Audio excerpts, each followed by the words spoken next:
سيد الرئيس، تبقى المملكة المغربية متشبتة بحل سياسي نهائي للنزاع الإقليمي المفتعل حول الصحراء المغربية، مما سيمكن من تعزيز التنمية والاستقرار والسلم في المنطقة والقارة الإفريقية. الجزائر الطرف الأساسي في هذا النزاع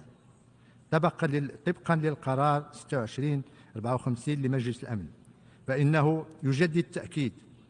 على أن الحل النهائي لن يكون إلا سياسيا، كما تظل مبادرة الحكم الذاتي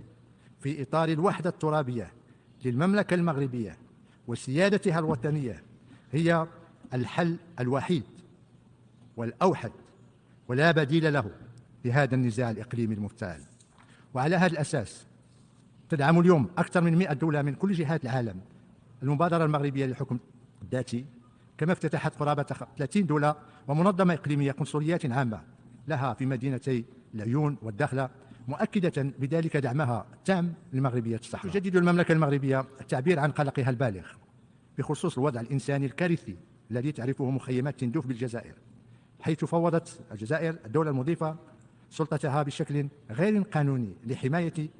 لجماعة مسلحة انفصالية